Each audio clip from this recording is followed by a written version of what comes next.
Hello, dear friends! Sejam bem-vindos a mais um Top 5! E no programa de hoje... Harry Potter. Can I get some tea, please? Yes. Olá! Sejam bem-vindos a mais um Top 5. Eu sou eu sou Felipe Fonseca. Eu sou o Snape. Não, eu sou o Juliano Ross.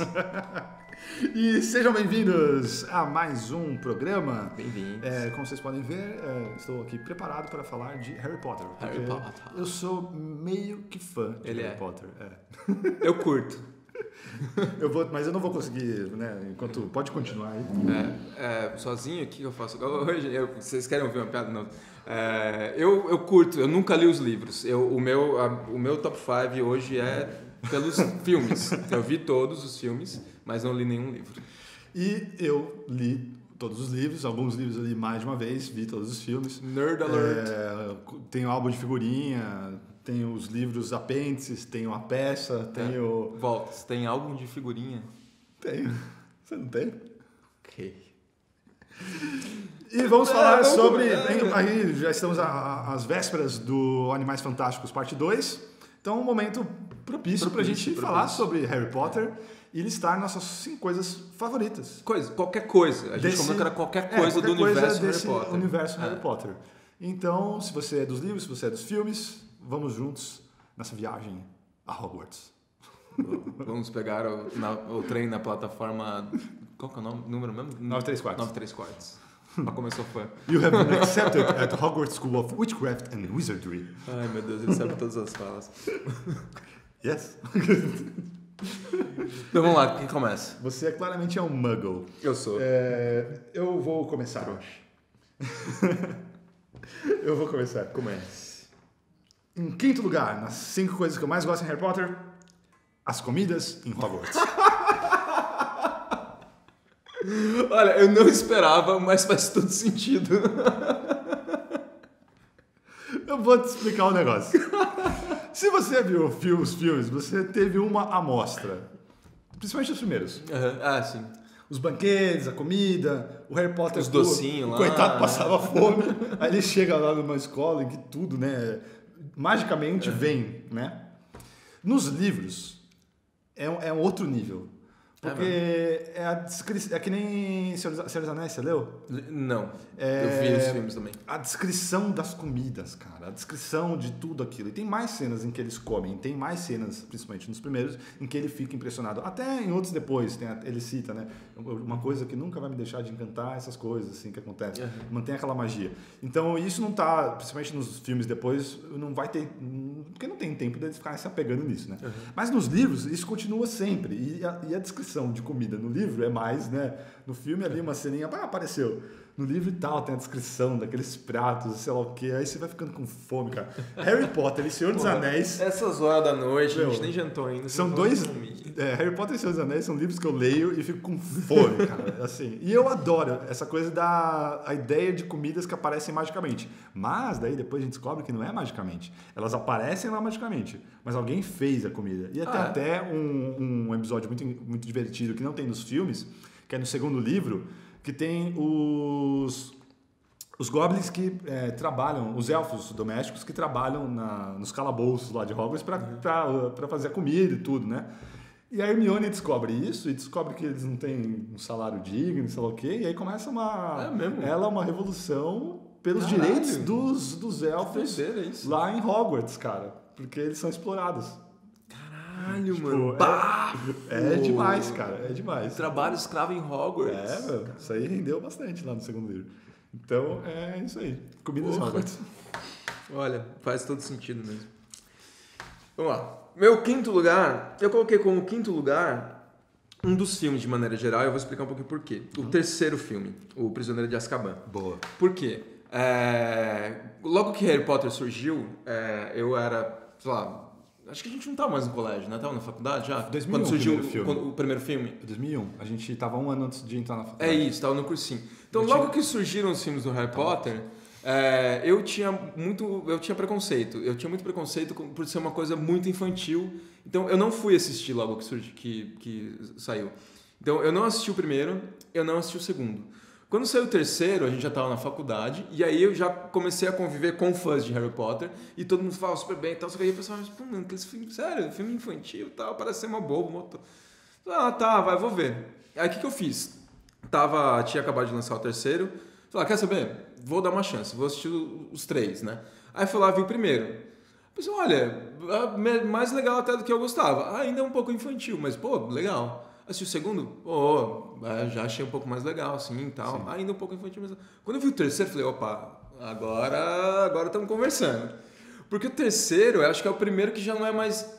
Os 2 primeiros são Chris Columbus, e eles são muito assim, uma adaptação meio direta, assim, não é muito... Não tem muito liberdade. E assim, sem fazer julgamento nenhum de falar, infantil é ruim. Não, mas os 2 primeiros, eles realmente têm uma pegada um pouco mais infantil. Sim. E o terceiro já começa a ficar um pouco mais sombrio, já começa a ter umas coisas um pouco mais assim, tipo...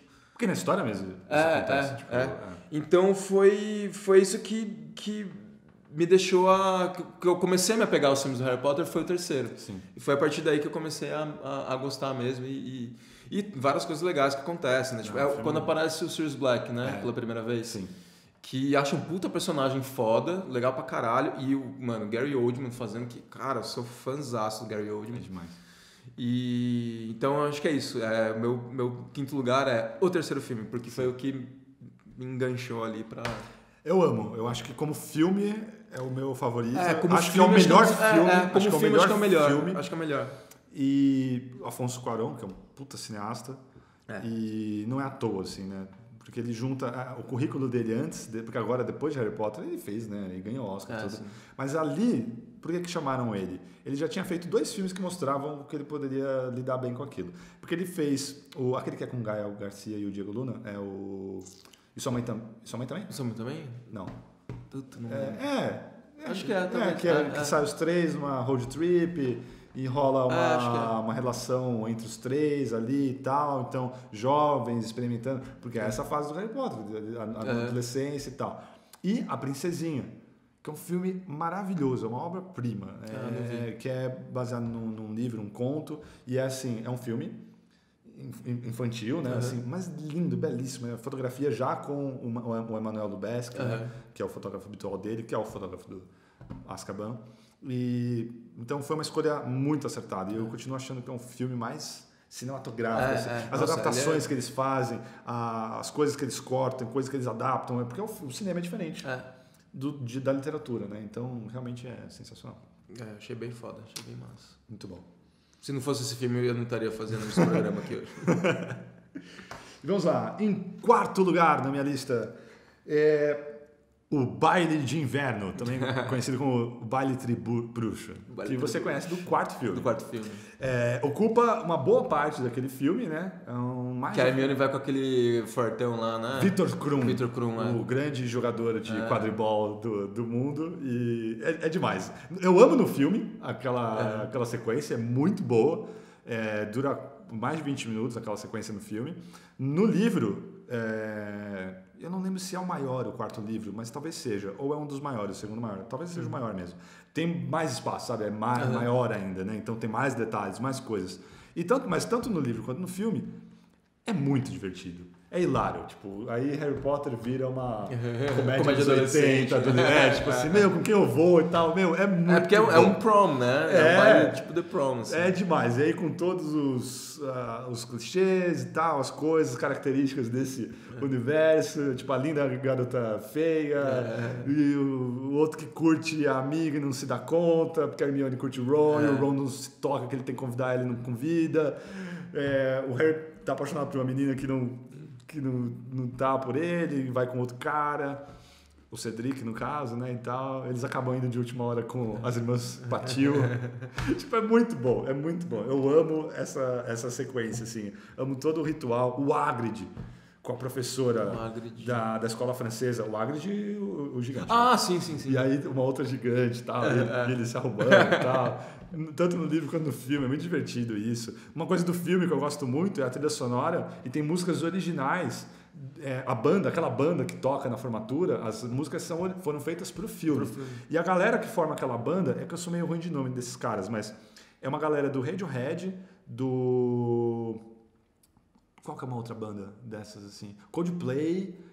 Assim, não, é muito foda, assim, é muito foda aquela banda. E as músicas originais, assim, tipo Do the Hippogriff e Magic Works. Magic Works é minha favorita. Eu sempre ouço, tá na minha playlist de músicas, assim. É muito boa essa música. E é muito legal, assim. Aquele torneio é um momento... Aquele baile, né, do torneio Tribucho é um momento muito engraçado, divertido, gostoso. Então... Dá uma pequena pausa na coisa toda, né? Da luta do bem contra o mal, entra numa coisa mais... Porque daí começa a... São eles são... Porque faz a gente lembrar que eles são adolescentes, né? Sim. Isso é muito legal. A gente esquece às vezes que eles são adolescentes, tá ligado? E aí depois do torneio vai vir toda a desgraça, que daí o bicho pega mesmo, porque daí a gente tem a morte do Cedric e tudo, então... Então é um momento bem... Spoiler. Já é, né, gente? Já é. Bom, vou aproveitar a deixa então, porque o meu quarto lugar é o torneio Tribruxo.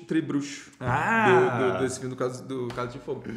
Que eu fiquei impressionado, tipo... Porque assim, o universo todo é muito legal, é muito bem feito nos mínimos detalhes, né? Tipo, eu imagino que no livro mais ainda, mas no filme já dá pra você perceber que é todo um universo muito bem montadinho, com todas as características próprias, assim, né? Tipo, a verossimilhança, né? Porque é um mundo completamente mágico, mas dentro daquele universo é tudo completamente incrível, né? E a coisa do torneio Tribruxo tem duas coisas que me chamaram muita atenção. Primeiro, a criatividade de se fazer esse torneio Tribruxo, das provas que existem e de trazer... acho muito legal, tipo, quando eles trazem as escolas de fora, a apresentação das escolas, tal, e cada uma tem uma característica também. E também dá um passo a mais na coisa toda do Harry Potter, né? Porque, tipo... Se eu não me engano, tem uma cena lá que, tipo, que quando escolhem, né, é meio uma surpresa, o nome do Harry Potter tá lá. Não poderia. Teoricamente ele não pode participar, porque ele não tem idade ainda para participar. E aí você fica meio assim, cara, né, dá uma coisa a mais na saga toda do Harry Potter ali. E as cenas todas, cara, são muito legais, tipo, de encher os olhos, assim, as cenas das provas, assim, né, desde a primeira... E umas coisas pesadas, né? Você pensar que eles são adolescentes e uma das provas é uma pessoa muito importante pra você tá, tipo, dormindo no fundo do oceano e você tem que ir lá salvar ela. Eu falei, caralho, mano, como assim? E, tipo, é um torneio que é perigoso, a gente pode se machucar, pode morrer, inclusive morre no final, o Cedric morre. E aí você fica, caralho, mano. Isso é uma coisa que, tipo, que é super triste, né, no filme. Sim. E pesado, mas que eu pensando em storytelling, em qualidade de filme e de história contada, é muito bom, cara. Ele, tipo, né, a autora... No livro é exatamente assim que acontece. Então, tipo, a autora matar um personagem daquele no momento daquele jeito, é muito corajoso, cara, e é muito bom pra história. Então, tipo, eu fiquei impressionado com o torneio Tribruxo inteiro, muito por causa disso, porque... e aí... Né, um passo a mais daquela coisa que eu falei do terceiro filme, que já começa a ficar um pouco mais adulto e fica mais ainda, porque, mano, o negócio é sério, tá ligado? Tipo, não é só brincar de magicazinha, não. O negócio tá ficando muito sério e perigoso pra todo mundo. Então, me deu uma empolgada a mais, assim. Sim. Demais. Muito bom. Então, torneio geral, a festa, o torneio... tudo. Vamos lá, em terceiro lugar na minha lista, uma localidade, a maravilhosa Hogsmeade. A única aldeia, a única cidade totalmente bruxa do mundo, do mundo. Até onde eu sei, acho que é do mundo, tá? Agora eu posso estar falando uma besteira. Mas da Inglaterra, com certeza. Hogsmeade é quando eles têm um passe para passar o final de semana. E aí eles, no terceiro filme, inclusive, o Harry não pode ir. E aí ele usa a capa da invisibilidade para ir. Sei. Aquela aldeia é Hogsmeade. É uma cidade bruxa, 100%, né? Porque assim, os bruxos vivem junto com os muggles aqui, né? Então em Londres, ou aqui em São Paulo, então é isso. Hogsmeade é uma cidade bruxa, 100% bruxa, né? E tem todas aquelas lojas maravilhosas, né? Então a loja... agora eu vou dar um branco aqui nos nomes das lojas, mas a loja de doce, depois, mais pra frente, os irmãos Weasley, os gêmeos, eles abrem a loja deles de traquinagens e tal.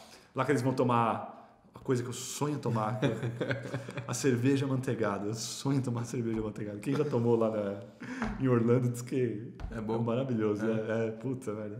Mas enfim. Mas eu gosto de quê? Você sabe te falar? Tem gosto do quê? Qual que é a base? Diz que, sei lá, uma coisa meio baunilha, mas diz que é muito. Todas as descrições que eu vejo, diz que é uma delícia. O pessoal vai lá e mal posso esperar. E tem colarinho, quer dizer, é tipo uma cerveja mesmo, né? Bom, cai no meu item 5, né? Já deu pra perceber. Mas Hogsmeade é sensacional, porque nos livros tem essa, especialmente nos livros, quando vai mais profundo assim, né? O tempo todo a gente tem essa ligação com aquele lugar que eles querem ir.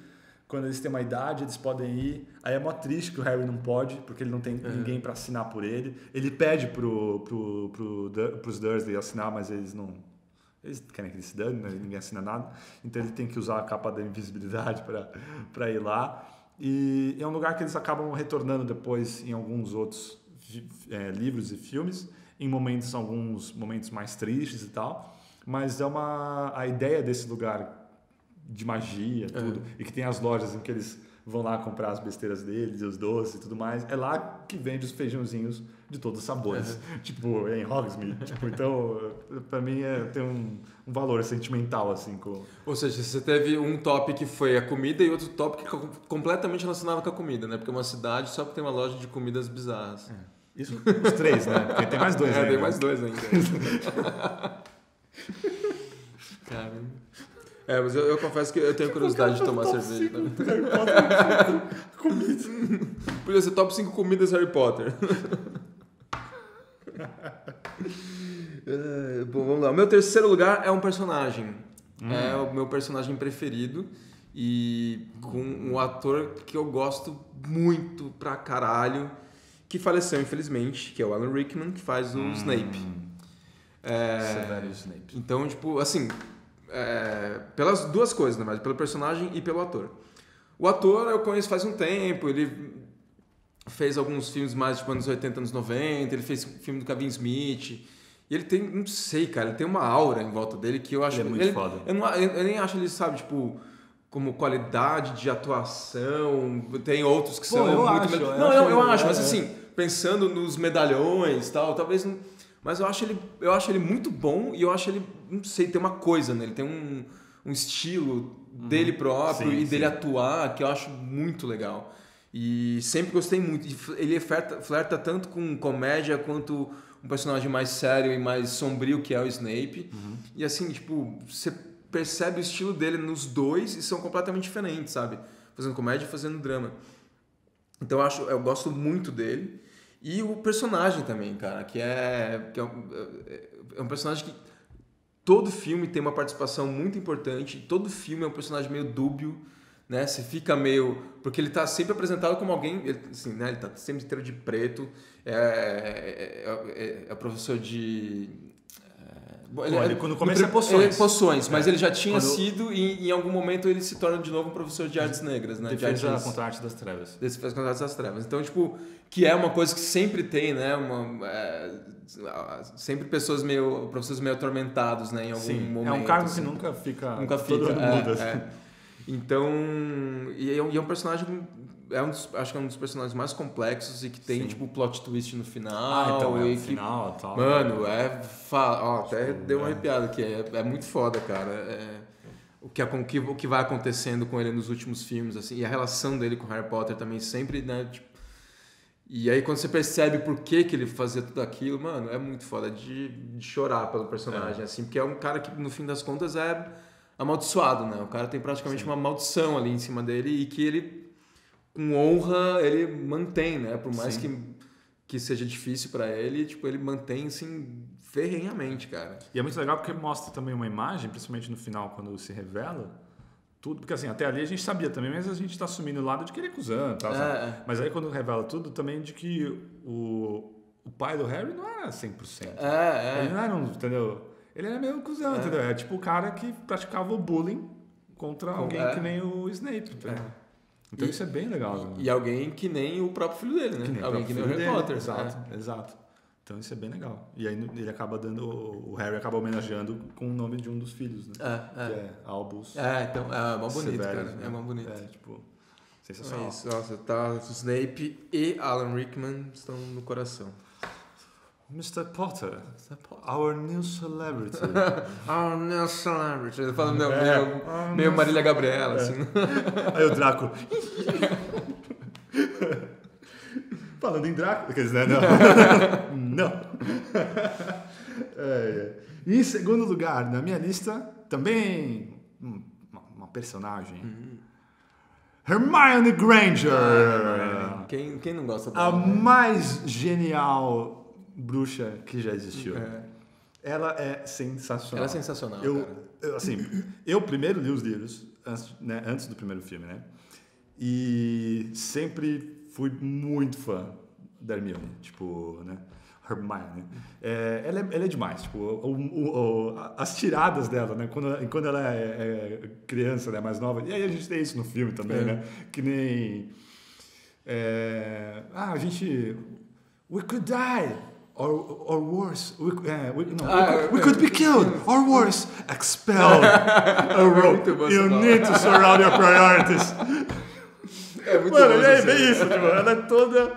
É demais, cara. Então, assim, ela é muito engraçada e tem essa parte no começo. Mas depois, que nem eu falei, já no segundo livro, ela lutando pelos direitos dos elfos. Por quê? Porque ela é foda, cara. Ela é filha de Muggles. Ela não é de família bruxa. É verdade. Ela é sangue ruim. Ela é o que o Voldemort e a família do Draco persegue, né? Porque ela não tem sangue bruxo, né? 100%. Então, ela nasceu bruxa mesmo tendo dois pais que não são. Então, é muito legal. E ela é a mais brilhante. Nem por isso ela fica atrás. Tipo, nem por isso, né? É sensacional. E aí, assim, nos livros ela vai evoluindo, né? Então, se tornando mais complexa, tudo. E ela sempre foi a cabeça pensante. Tipo, em vários momentos, tanto o Dumbledore quanto especialmente o Harry fala que eles não seriam nada sem ela. Né? Porque assim, quando estão os três, né, eles não seriam nada sem ela. E no último livro, que no caso dos filmes foi dividido, são os dois últimos filmes, né? Você vê a importância dela. Que se não fosse ela, eles não iam saber nada. Ela faz todos os feitiços para proteger eles, porque ela é a bruxa mais foda. Não é o Harry, não é ninguém, ela é a bruxa mais foda de todas, né? Por causa do conhecimento. Por causa o Harry tem toda a coisa da profecia e tal, né? Mas ela é a fadona. Ele tem, você fala, a coragem e tal, e assim, ele é bom de luta, né? Mas é ela que é o cérebro, ela que faz tudo, né? Então, e ela é muito encantadora, assim, tipo, ela é muito... enfim. Ela é uma palavra em inglês que acho que define muito ela é fierce, né? Tipo, ela é, mano, firme ali, sabe? E aí uma coisa legal da personagem, tô falando da personagem, né? Porque assim, pra mim, sem dúvida nenhuma, ela tá muito ligada a Emma Watson, né? Porque também é um casting sensacional. O casting dos filmes são todos... É incrível, não tem uma falha no sensacionais, casting, né? Desde os pequenos personagens até os principais. Então não tem como não ligar a Hermione a Emma Watson também, né? Como eu li os livros antes, até criei uma outra imagem, né? Assim, na minha cabeça, mas enfim, encaixou aquilo ali. Mas é curioso que recentemente, por causa da peça que foi escrita, né? E aí ganhou produção lá na Inglaterra e agora tá... Eu não sei se já tá ou se vai estar, na Broadway, né? Com consultoria da J.K. Rowling, assim, passando assim, a história, mas não foi escrito por ela, né? E aí teve uma polêmica, sempre tem uma polêmica, né? No casting. Porque aí eles estão adultos, né? Nessa história o Harry, Ron, adultos já, né? Depois, assim. Escalaram uma atriz negra para fazer a Hermione. Sempre tem uns babacas, né? E aí, sabe o que veio? E a JK falou uma coisa. E eu falei, caralho, olha que foda isso. Ela falou, eu nunca disse que ela é branca. E aí o pessoal... Ela nunca disse que ela é branca. Ela nunca, assim, assume-se, pra você ver como as coisas são, né? Assume-se. Então, assim, pra calar a boca de todo mundo, né? Sensacional, cara. Sensacional. Porque quando você pensa nela, assim, nessa questão de ela ser filho de pessoas que sofrem preconceito, dela vir de baixo e se tornar maior, se você imagina ela, que nem nos filmes, uma garota branca, de família branca, sei lá. Você assim, beleza, ela só lutou. Mas você entende a analogia que está sendo feita, o paralelo que faz aí. Então faz total sentido nessa peça eles escalaram uma mulher negra, encaixa mais ainda com a trajetória dela, sensacional. Assim, eu falei, olha, sempre surpreendendo a gente, tipo... E é engraçadamente, tipo, e é isso, né? Acho que a J.K. Rowling, ela tá sempre se manifestando, né? Então, E aquela coisa, tipo, é o que muita gente acaba não não entendendo muito bem o que os filmes e livros que gosta realmente querem dizer através de metáforas, né? Porque, mano, o Harry Potter, eu vejo em vários livros, a saga toda aí também, em cada um deles, é muito tipo uma coisa de rebeldia contra o totalitarismo, de rebeldia contra sei lá, tipo, o Voldemort é um cara que é totalitário, Isso. Que é um cara que quer, tipo, quer... Sangue puro. Então é isso, cara. Então faz muito sentido, faz muito sentido. É demais, é demais. E aproveitando o gancho também, o meu top 2, o meu segundo lugar, é uma coisa que acontece no quinto filme, Ordem da Fênix, que eu chamei aqui como La Révolution, ou La Résistance, ou The Rebellion, tipo, que é a resistência contra os opressores, porque acho que esse é um filme que tem muito isso. Sim. Porque também, né, eles já estão meio que passando da adolescência e virando jovens adultos, né? A Brigada Dumbledore. Então, e é muito empolgante, cara. E é uma coisa meio tipo deles se reunindo ali, né, às escondidas, para planejar a rebeldia toda. Códigos, uma coisa meio escondida dos mais velhos e tal. E aí, tipo, chamando outros bruxos, né, adultos, né, mais velhos que eles, mas tipo, que não estão naquela realidade do castelo ali, mas que sabem da coisa toda, né? Da luta do bem contra o mal e tal, não sei o quê. Então, tipo, é muito empolgante, cara, essa coisa toda da rebeldia. E eu acho que é nesse filme também que aquela... que muda o diretor, né? Vira uma diretora que é toda certinha e que é toda... Que quem interpreta é a Imelda Staunton. Que é toda de rosa, assim, parecendo uma Lady... Uma Margaret Thatcher. Margaret assim, Thatcher, né? Exatamente. E deve ser uma alusão também, sim, né? Total. Então, pra mim, eu acho muito empolgante isso, cara, porque é tipo... Eles treinando é demais. Eles treinando por eles, né? Eles com eles, assim. assim. Não, essa organização toda, tá ligado? Pela resistência mesmo, sabe? Do tipo, mano, a gente sabe que tá acontecendo tal coisa, tem gente que não acredita. E aquela coisa da negação, né? Ela tem uma cena até, que eu tava vendo no trailer agora, ela chega... Não, esse negócio que o Voldemort vai voltar é tudo mentira. Não tem nada a ver isso, tá ligado? Tipo, e ela tentando manter tudo, né? Tudo na aparência ali, que tá tudo certinho. E a galera, mano, a gente sabe que vai dar merda, então vamos... Sim. Então, nossa, é empolgante. Porque o pessoal não acredita, cara. Porque até então, até nesse momento, só o Harry viu o Voldemort. E aí muita gente não acredita, né? Esse pessoal, né? Não, mas ele sabe, ele viu. E aí os amigos dele acreditam nele, tipo, né? Sabe que ele voltou. Tem um paralelo com a nossa realidade também, né? Pois é. Tem gente que não nessa altura já está decidido, né? Já sabemos o que vem por aí. Cara. Então vamos formar a Brigada Dumbledore. Galera, Brigada Dumbledore contra o Voldemort. Você entendeu? Entendedores entenderão. Vamos lá então para o primeiro lugar das nossas listas. E em primeiro lugar da minha lista, como não poderia deixar de ser... Comida? Não. Dear Mr. Potter. Harry Potter. O próprio? O próprio. O personagem. Harry Potter.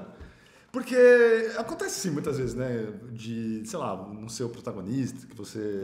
E eu sei que tem outros personagens que têm um apelo, né? A gente já citou alguns aqui. Mas eu sou muito fã do Harry Potter. A história dele, o que ele passa, a resolução dele, de mesmo diante dos obstáculos, ele escolher as decisões que ele toma, as amizades que ele escolhe. E depois, a cada livro que passa, cada filme que passa, a responsabilidade dele vai aumentando. E ele é sempre tentado, ele pode tomar outras decisões, ele não toma, ele segue aquele caminho. Crescendo do jeito que ele cresceu, ele poderia muito, muito bem ser alguém que tem ódio dos muggles. Sim. Pela família que ele é criado. E ele não tem. E ele veio, assim, ele não é 100% de família 100%, né? Mas ele é filho de bruxo. A mãe dele, né, é bruxa, o pai dele também, e aqui, os antepassados não são 100%, né, mas ele é filho de 2 bruxos e tal. E ele sempre escolhendo o caminho certo, e ele escolhendo ajudar os amigos, tipo, E... cara que tem empatia, né? Então, assim, não tem como não... Eu sempre, desde quando eu comecei a ler, quando eu li o primeiro livro, e ainda adolescente, né? Falar, nossa, me identifico muito com Harry Potter, né? Não, mas era isso, eu sentia assim, uma identificação por conta disso, sabe? De ser alguém que se posiciona, que tá buscando fazer as coisas certas, mesmo quando tudo tá dizendo pra você fazer errado, sabe? Então, eu sou muito, muito fã dele, gosto muito da relação que ele tem com os amigos, porque ele é um amigo muito bom. Ele tá sempre lá e ele que faz meio que o meio de campo e tal. Me divirto muito com ele, porque isso, acho que... eu acho que os filmes têm, sim. Mas eu acho que talvez nos livros tenham mais, por causa do espaço que o livro permite, né? Que até o último livro, ele tá lá mantendo o encantamento dele com aquele mundo. Ele nunca deixa... ele nunca deixa... Legal, desde os 11 anos até lá ele 17... ele continua com coisas que fascinam ele. Ele todo dia está descobrindo coisa. Como se fosse a primeira vez. Porque quem cresceu numa casa de bruxos que nem o Ron, tem com várias coisas que está acostumado. Então, por exemplo, quando ele vai pela primeira vez, que é no segundo livro, no segundo filme, na casa do Ron, e que ele fica assim... Tudo funciona com magia, né? Tudo é magia, tipo as louças se lavando, as coisas. Então, assim, ele fica encantado. Isso vai acontecendo o tempo todo, né? Então, ele é os olhos da gente também. Assim. Ele é o protagonista, mas ele também é essa figura. Ele não é uma figura distanciada, um herói mítico que a gente admira. Não, ele é gente como a gente. Tipo, que se vê ali. E a gente vê toda a trajetória dele se tornar aquele herói, né? E se tornar uma coisa mais mítica, assim, né? Sim. Não é só por causa... Assim, é isso, ele não é que ele tem poderes. Depois a gente vê a ligação que ele tem com o Voldemort também. Não é algo assim sobrenatural, não é algo... Não, é por causa das escolhas dele. E isso lá no final é dito isso, né? E o Dumbledore diz pra ele tudo. Lá no sonho dele e tal. É ele que tem essa força. Ele não tem superpoderes, tá? Tipo, é a força que vem dele, do coração dele e do amor que ele recebeu dos pais dele e das pessoas que o cercam. E mesmo tendo crescido num ambiente totalmente hostil, ele escolhe ser bom. Tipo, e não se aliar... Porque no começo o pessoal queria ele, né? Porra, né? Draco, Sonserina queria, né? Tipo... E ele não. Ele escolhe lá. Não, vou ficar de boa aqui. Grifinória. Eu sou Grifinória. Eu tenho certeza que eu seria Grifinória. Até porque a gente pode opinar, né? O seu chapéu fala, né? Não, opinião eu levo em conta. Então, se fosse, eu ia ser Grifinória com certeza. Eu acho que sim também. Harry Potter. Bom, o meu primeiro lugar é engraçado, tipo, as outras coisas tinham umas coisas mais empolgantes, não sei o que. O meu primeiro lugar ele é um pouco burocrático, digamos. Porque, no final das contas, é uma coisa... É o Ministério da Magia? Não, assim, passando por tudo isso, né, das coisas que eu gosto do Harry Potter e por que eu comecei a gostar e tal, uma das coisas que eu mais gosto, na verdade que eu sempre falo quando eu falo que eu gosto de Harry Potter, o motivo é que os filmes e os livros cresceram junto com os personagens, junto com os atores e junto com o público. Isso é uma coisa que eu acho muito legal, porque é como eu falei, tipo, que os primeiros filmes eu achava meio infantil e depois eles foram ficando mais adultos, entre aspas. É isso, tipo, não é só os personagens que cresceram, não é só o público que cresceu junto, e não sei exatamente os tons dos livros, mas para mim os tons dos filmes crescem, de filme a filme. Você consegue ver cada filme ele ficando um pouco mais sombrio, tratando de temas um pouco mais adultos, de maneira um pouco mais adulta, de maneira um pouco menos infantil. E acho que é muito claro isso de filme para filme, do primeiro até o último. E é uma coisa que não é fácil de fazer, cara. Que ao mesmo tempo tá lá, ao mesmo tempo não é uma coisa tipo, completamente forçada, encaixa tudo, cabe tudo ali. É feito com destreza, com maestria, assim, cara. Tipo, é impressionante o como isso é feito, sabe? Sim. E é uma coisa que me faz gostar mais ainda. Acompanhar essa evolução, entre aspas, né? De tom mesmo, e de como a história é contada. Ela basicamente ela é contada, o primeiro filme ele é contado para, sei lá, crianças para adolescente de 10, 12 anos, não sei. E o último filme é para uma galera de 20 e poucos anos, assim, tá ligado? É muito isso para mim. Então, essa é uma das coisas que eu mais gosto demais. Dos Harry Potters. Demais. Harry Potter. Harry Potter. Tomara que o Animais Fantásticos 2 seja bom. Tomara. Eu gostei bastante do primeiro. Eu vou ver o primeiro essa semana. Eu não vi ainda. Eu gostei. Eu tô meio apreensivo aí com o segundo, mas tomara que seja bom. Vai ser. E, bom, eu vou pegar um negocinho ali, vai fazendo o encerramento aí, faz o serviço, cara. Você também faz parte disso aqui. Gente, não estava preparado para isso. Bom, gente, a gente se vê na próxima semana. Se vocês quiserem te encontrar, Gil, onde eles se encontram? Eles podem me encontrar no Instagram, no @GilFRossi. Gil, você também tem um canal de tirinhas no Instagram, não tem? Tenho sim, muito bem lembrado. É o @PocheCamilo. Chaves vendendo chuva. E se vocês quiserem encontrar nas redes sociais, Felipe Fonseca PS no Instagram e no Twitter. E para encerrar, eu vou fazer um feitiço aqui. É mesmo? Eita. Expecto Patronum!